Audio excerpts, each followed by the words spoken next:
বয়স 24, লম্বা রোগাটে, হাত পা রোগা, মুখখানা শীর্ণ, পকেটের দশা আরও কাহিল। লোকটি একজন শিল্পী। গল্পের সূচনায় তাকে টেপায়া একটি চেয়ারে বসে থাকতে দেখা যাচ্ছে। যেভাবে বসে আছে তাতে মনে হয় নড়াচড়া করবার উদ্যমটুকু পর্যন্ত নেই। ঠোঁট থেকে খুবই বিপজ্জনকভাবে ঝুলছে একটা আধ খাওয়া সিগারেট, হাতে একখানা বই। লোকটির তাবৎ মনোযোগ মনে হচ্ছে ওই বইখানাতেই নিবদ্ধ। এই যে দৃশ্য, এর মধ্যে অস্বাভাবিক কিছু কারো চোখে পড়বে না। একটু নজর করে দেখলে অবশ্য ভিন্ন কথা। তখন যা দেখা যাবে তার কোনো ব্যাখ্যা নেই। বইখানা উল্টো করে ধরা, এইভাবে কি বই পড়া যায় নাকি? কি ব্যাখ্যা এর? ব্যাখ্যার কিছুই নয়, লোকটি আদেও পড়ছে। এমনকি বইয়ের দিকে চোখ নেই তার। আসলে যাকে মাঝামাঝি দূরত্ব বলা যায়, সেই রকমের একটা ব্যবধান থেকে লোকটি ওই বইয়ের দিকে তাকিয়ে আছে মাত্র। চোখের দৃষ্টি শূন্য। তার মানে লোকটি কিছু ভাবছে। সত্যি তাই, ওর মাথায় রয়েছে একটি প্রদর্শনীর চিন্তা। আজ সকালেই কাগজে বেরিয়েছে এই প্রদর্শনীর খবর। এবারকার চারুকলা প্রদর্শনী নাকি এত বড় আকারে অনুষ্ঠিত হতে চলেছে, আর মিডিয়াম বা মধ্যম ব্যবহারের ব্যাপারেও কোনো বিধিনিষেধ নেই। শিল্পী ওটা বেছে নিতে পারবেন তার আপন ইচ্ছা অনুযায়ী। এই প্রদর্শনীর এ দুটোই হচ্ছে মস্ত বৈশিষ্ট্য। এর ফলে শিল্পীরা তাদের প্রতিভার পরিচয় একেবারে অবাধে দিতে পারবেন। প্রদর্শনীর এই যে বিজ্ঞপ্তি, এটা নিয়ে এখন ভাবছে আমাদের শিল্পী। ছাপার অক্ষরে যা কিনা একেবারেই ঠান্ডা ও নেহাতি একটা খবর মাত্র, তাই তাকে আলোড়িত উত্তেজিত করে তুলেছে। দীর্ঘদিন যাবৎ সে তো ধৈর্য ধরে এরকম একটা সুযোগেরই প্রতীক্ষায় ছিল। তুলির ব্যবহারে তার দক্ষতা যে কতখানি, সে চাইছিল যে লোকে সেটা জানুক, তাকে কিছু একটা স্বীকৃতি দিক। সে স্বীকৃতি পাওয়ার এই হচ্ছে একমাত্র সুযোগ। নিজের প্রতিভা সম্পর্কে কোনো অলীক ধারণা তার একেবারেই নেই। প্রদর্শনীতে বেশ মোটা অঙ্কের যেসব নগদ পুরস্কার দেওয়া হবে, সেসবের কোনোটাই যে সে পাবে এমন কথা সে কল্পনাও করে না। তার কাজের জন্য উদ্যোক্তাদের একটা প্রশংসাপত্র পেলেই সে খুশি হয়ে যায়। তাও যে পাবে এমন ভরসা তার নেই। কিন্তু তবু সে চাইছে যে প্রদর্শনীতে তার ছবি টাঙানো হোক, লোকে তার কাজ দেখুক। তাছাড়া ভিতরে ভিতরে একটা আশা যে নেই তা হয়তো নয়, বলা তো যায় না। শিল্প প্রদর্শনী নিয়ে কাগজে কাগজে যেসব লেখা বেরোয়, তাতে তার কাজের একটা উল্লেখ হয়তো থাকতেও পারে। কোনো সমালোচক হয়তো লিখতেও পারেন, শ্রীয়েরা ফ্যামিলি গ্রুপ চিত্রখানির আবেদনও কম নয়। তার কম্পোজিশন চিত্তাকর্ষক, রঙের নির্বাচনেও বেশ মুশিয়ানা ছাপ রয়েছে, ইত্যাদি ইত্যাদি। শরীরে আলস্য, হাতের মধ্যে উল্টে ধরা বই। লোকটি এখন চিন্তামগ্ন। কি হবে তার ছবির বিষয়বস্তু, তাই নিয়ে সে ভাবছে। শিল্পের ব্যাপারে যদি তার কোনো ব্যক্তিগত পছন্দ অপছন্দ থেকেই থাকে, তো বলবে যে সে রিয়েলিজম বা বাস্তবতার অনুরাগী। যা বাস্তব তার সঙ্গে সে একেবারে আঠার মতো সেটে থাকে। প্রকৃতিকে ভেঙে চুরে বিকৃত করে দেখারই তো আধুনিক শিল্পের রীতি হয়ে দাঁড়িয়েছে। কিন্তু তার সৌন্দর্যবোধ তাতে পীড়িত হয়। শিল্পে যে স্যারিয়ালিজম বা অধিবাস্তববাদ বলে চলছে, তা তার ভীতি উদ্রেক করে। তাছাড়া রেখা আর আকৃতি নিয়ে ওই যেসব পাগলামির খেলা, যার নাম দেওয়া হয়েছে অ্যাবস্ট্রাকশন বা বিমূর্ত শিল্প, ওটা তার মনে আদেও কোনো সাড়া জাগায় না। তার বন্ধুদের মধ্যে অনেকেই শিল্প নিয়ে বড় বড় সব কথা বলে। তাদের কেউ বা শখের সমালোচক, কেউ বা নিজেই চিত্রশিল্পী। তারা তার সংকীর্ণ মনোভাবে নিন্দা করে বলে, তোমার কথা শুনলে হাসি পায় হে। বলে, ওইসব বস্তা পচা পুরনো ধারণা নিয়ে আজ চলবে না। আধুনিক শিল্পীদের কাজগুলো সব ভালো করে দেখো, তার তাৎপর্য বোঝবার চেষ্টা করো। এটা তোমাকে করতেই হবে, না করে উপায় নেই। এই যে সব জিনিয়াস, এদের তুমি উপেক্ষা করবে কি করে? বলেই তারা এক গাদা নাম আউড়ে যায়, খটোমটো সব নাম। শুনে তার কান ঝাঝা করতে থাকে, কিন্তু মতের কোনো বদল ঘটে না। আধুনিক শিল্পকলার উপরে যেসব বই রয়েছে, তা যে সে কখনো পড়ে দেখবার চেষ্টা করেনি তা নয়, চেষ্টা করেছে একাধিকবার।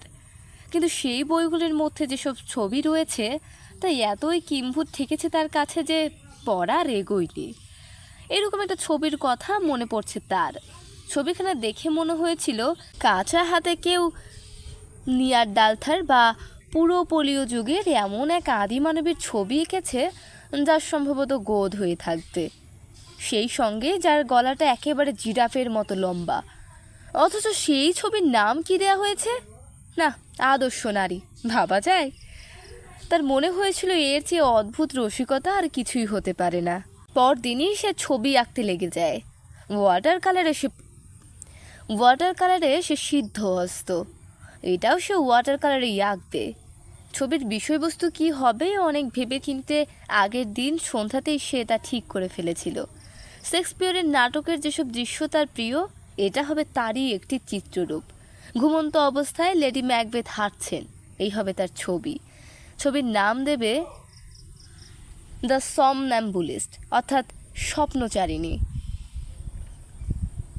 ছবি আঁকার ব্যাপারে এখনকার মতো উৎসাহ সে এর আগে কখনো পায়নি।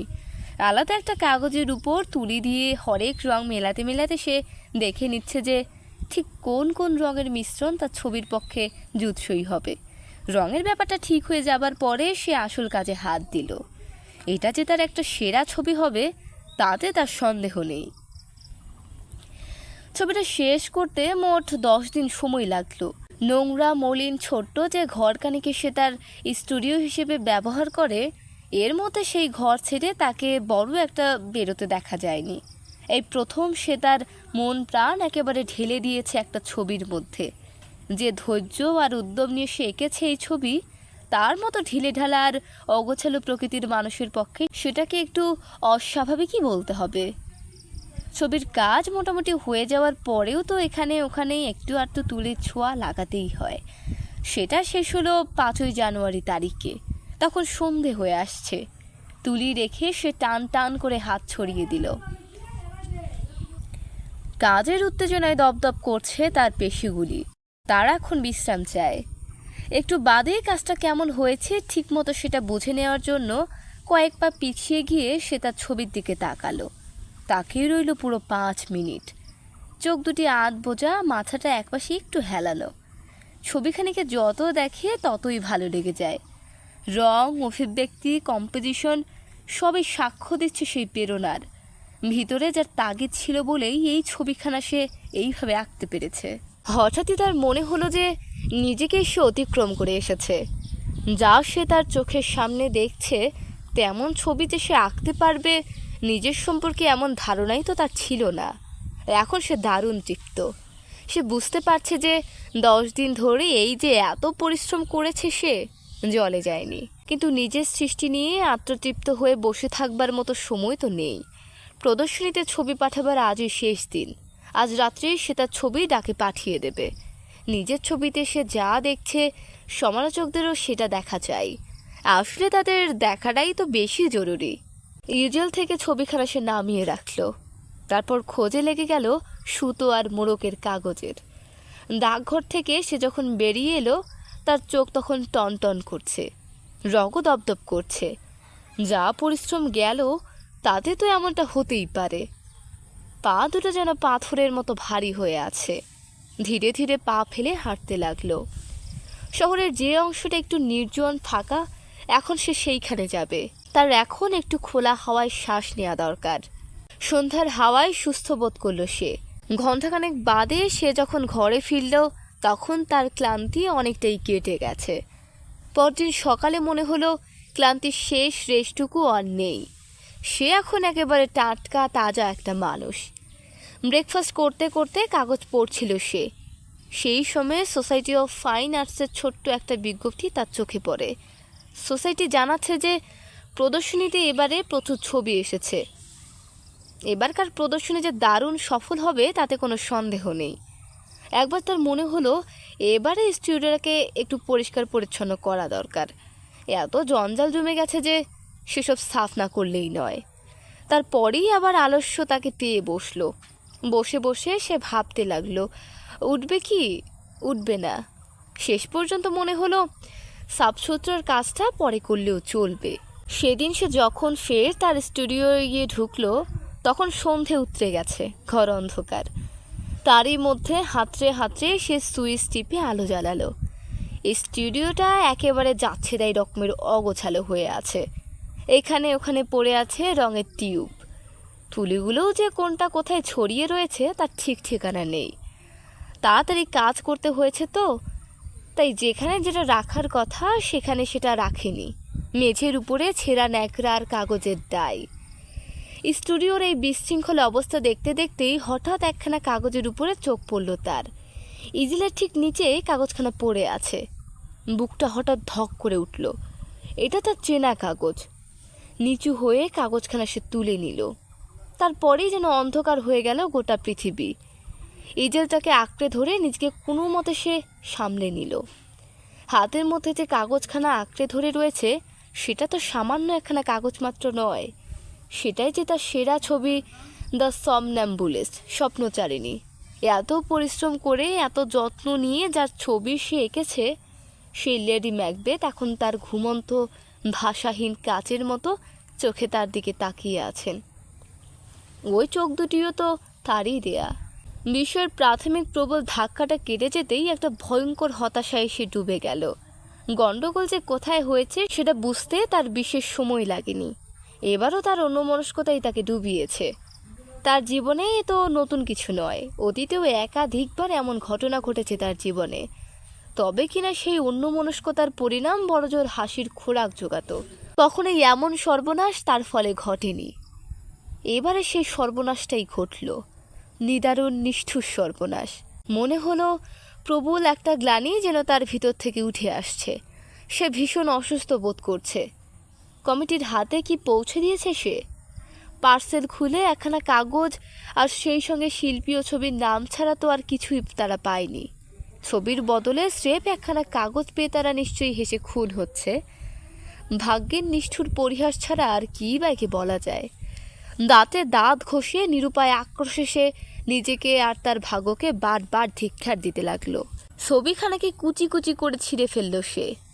ছেঁড়া টুকরোগুলোকে নিক্ষেপ করলো বাজে কাগজের ঝুড়ির মধ্যে। পরের সপ্তাহে সে প্রাণপণ চেষ্টা করতে লাগলো এই বিপর্যয়ের কথা ভুলে যেতে। ভুলে যাওয়ার জন্য রং আর তুলি দিয়ে এমন সমস্ত কাজ করতে লাগলো যে ধরনের কাজ সে এর আগে কখনো করেনি। আসলে এ তো আর কিছুই নয়, নিজেকে ভুলিয়ে রাখার চেষ্টা। সে যখন এই চেষ্টা চালিয়ে যাচ্ছে আর বিপর্যয়ের ব্যাপারটা সত্যি ভুলতে বসেছে, ঠিক তখনই 15ই জানুয়ারি অর্থাৎ প্রদর্শনীর যেদিন উদ্বোধন হবে সেই দিনটিরই সকালে একখানা চিঠি তার কাছে এসে পৌঁছলো। সে তার ব্রেকফাস্ট সেরে নিচ্ছে, এই সময় চিঠিখানা সে হাতে পায়। নীল রঙের লম্বাটে খাম, তার উপরে পরিচ্ছন্ন প্রতীক। কারাই চিঠি পাঠিয়েছে তা ওই প্রতীক দেখেই বোঝা যায়। চিঠি পাঠিয়েছে সোসাইটি অফ ফাইন আর্টস। খাম খুলে চিঠি বার করার আগে এক মুহূর্ত সে ভাবল যে চিঠিতে কি থাকতে পারে। তার মনে হলো রহস্যজনক পার্সেলটি সম্পর্কে সোসাইটি নিশ্চয়ই কিছু জানতে চাইছে। সম্ভবত এটা নিয়ম রক্ষার ব্যাপার মাত্র। সোসাইটি যা হামেশা করে থাকে। স্থিরভাবে খামের মধ্যে আঙুল চালিয়ে চিঠিখানা সে বার করে আনলো। চিঠির সূচনা এই রকম: প্রিয় মহাশয়, আমরা আপনাকে সানন্দ অভিনন্দন জানাই। কিন্তু এ তো অবিশ্বাস্য ব্যাপার। নিজের চোখে সে বিশ্বাস করতে পারছিল না। সংক্ষেপে আধা আনুষ্ঠানিক ভাষায় সোসাইটি তাকে জানাচ্ছে যে তার ছবি দ্য সমন্যাম্বুলিস্ট এবার একটি প্রথম পুরস্কার পেয়েছে। চিঠির উপসংহারে রয়েছে সন্নিবন্ধ অনুরোধ। প্রদর্শনীর উদ্বোধন হিসেবে অনুষ্ঠানে তার উপস্থিত থাকা চাই। তার মাথা ঘুরছিল। ব্যাপারটার মাথা মুন্ডু সে কিছুই বুঝতে পারছিল না। খুশি হবে কি সে বিভ্রান্ত বোধ করছিল। প্রাথমিক উত্তেজনা কেটে যাওয়ার পর সে বুঝতে পারল যে কোথাও কিছু একটা গণ্ডগোল ঘটেছে। নয়তো এমন হয় না, এমন হতে পারে না। আধ ঘন্টা বাদে সে যখন টাউন হলে গিয়ে পৌঁছল নিরুদ্ধ উত্তেজনায়, তখন তার দম প্রায় বন্ধ হয়ে এসেছে। টাউন হলের মস্ত ফটক সর্বসাধারণের জন্য খুলে দেওয়া হয়েছে। প্রদর্শনী দেখবার জন্য লোক আসছে লাইন বেঁধে। অকারণে দরজা আটকে দাঁড়িয়ে আছে দুই বিপুলকার শিল্পবোদ্ধা। তাদের ঠেলে ঠুলে কোনো রকমে সে ভিতরে গিয়ে ঢুকল। প্রদর্শনী দোতলায়, সিঁড়িতে চমৎকার গালচে পাতা। তার উপর দিয়ে একবারে 3 ধাপ করে সিঁড়ি টপকে সে দোতলায় গিয়ে পৌঁছল। যে হলে প্রদর্শনী, রঙের বাহারে সেটা ঝলমল করছে। 4 দেয়াল জুড়ে নানা আকারের অসংখ্য ছবি। তার মধ্যে যেমন আছে ছোট্ট ছোট্ট সব মিনিয়েচার, তেমনই আছে বিশাল সব ক্যানভাস। উত্তেজনায় তার বুকের মধ্যে ধকধক করছে। ঘুরে ঘুরে সে ছবি দেখতে লাগলো। যেসব ছবি পুরস্কার পেয়েছে তার প্রতিটির তলায় পরিচ্ছন্ন একটি নেভেল আটা। তাতে শিল্পী আর ছবির নাম খুঁটিয়ে খুঁটিয়ে সেই নেভেলগুলো দেখে যাচ্ছে সে। উত্তর, পূব আর দক্ষিণের দেয়াল শেষ করতে তার পুরো 1 ঘন্টা লেগেছে। ল্যান্ডস্কেপ, ফিগার, স্টিল লাইফ, নানান মাধ্যমে করা স্কেচ, কোনোটাই সে বাদ দেয়নি। এ যেন তার দৃষ্টিশক্তির অগ্নি পরীক্ষা। চোখ লাল, ব্যথাও করছে, কিন্তু তা হোক, রহস্যের সমাধান না করে সে ছাড়বে না। সে যখন পশ্চিমের দেয়ালে গিয়ে দাঁড়ালো তখন তার উৎসাহ অবশ্য অনেকটাই ঝিমিয়ে গেছে। কিন্তু সেখানে গিয়ে যা দেখলো তাতে তার উৎসাহের যেটুকু যাও বা অবশিষ্ট ছিল তাও আর রইল না। দেয়াল জুড়ে ঝুলছে ভয়াবহ দুঃস্বপ্নের মতো সব ছবি, যার নাম কিনা অ্যাবস্ট্রাক্ট বা বিমূর্ত শিল্প। প্রথম ছবিটাই প্রথম পুরস্কার পেয়েছে। নেহাতি অনিচ্ছায় প্রায় যন্ত্রের মতো সে ছবিখানার নেবেলের উপর চোখ রাখলো। নামটা চেনা চেনা মনে হলো। আরে, এ তো তারই নাম। আর ছবির নাম? ওটাও তার চেনা, দ্য সমন্যাম্বুলিস্ট। কিন্তু এটা কিসের ছবি? তুলি দিয়ে এই যে রং বেরঙের ছোপ লাগানো হয়েছে, এরই বা অর্থ কী? এরকম কিছু তো সে কোশমিনকালেও আঁকেনি। একেবারে বিদ্যুৎ চমকের মতোই ব্যাপারটা সে বুঝে গেল। ছবি নয়, এটা সেই কাগজখানা। ছবিতে যে যে রং ব্যবহার করবে তার মিশেল ঠিক করবার আগেই এরই উপরে সে তার তুলি দিয়ে হরেক রঙের ছোপ লাগিয়েছিল।